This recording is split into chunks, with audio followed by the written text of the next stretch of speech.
मैं दौलत शर्मा और आप देखना शुरू कर चुके हैं SPN9 न्यूज।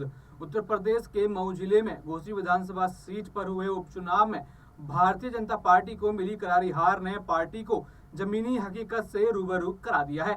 अब बीजेपी का वह भ्रम भी टूट गया जो अपने चुनाव निशान पर पार्टी किसी को भी लड़ा दे तो वह जीत जाएगा। फिलहाल अपनी हार से सबक लेते हुए अब बीजेपी ने आगामी लोकसभा चुनाव को देखते हुए कुछ अहम फैसले लिए हैं।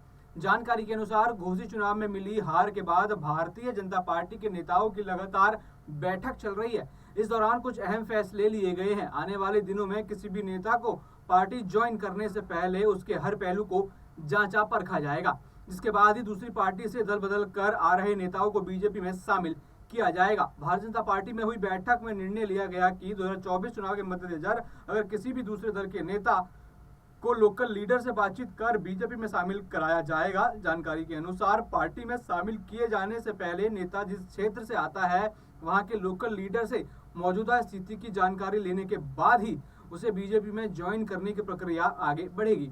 पार्टी के इस फैसले के बाद से पिछले काफी दिनों से बीजेपी में आने को आतुर धर्म सिंह सैनी समेत कुछ नेताओं के शामिल होने का फैसला फिलहाल के लिए टल गया है।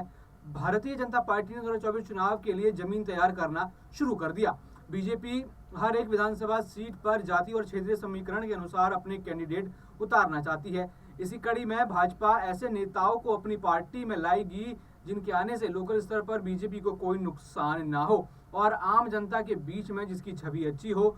घोसी में हुए उपचुनाव से सीख लेते हुए बीजेपी यह रणनीति अब अपना रही है और यूपी के साथ साथ पूरे देश में आप देखेंगे कि किस तरीके से बीजेपी अपनी इस पार्टी जिताऊ प्रणाली को बदलेगी और कैंडिडेट जिताऊ प्रणाली को लाएगी। जो कैंडिडेट सही होगा उसको यहाँ पर लाएगी, जिसकी जीत पक्की मानी जाएगी उसको जो है पार्टी अपनी तरफ से उठाएगी और ये फैसला इन विधानसभा चुनावों में भी काम आ सकता है। वैसे तो इन विधानसभा चुनावों में सबसे मेन चेहरा जो सीएम का चेहरा होता है उसको ही लेकर अब बीजेपी नहीं उतरेगी।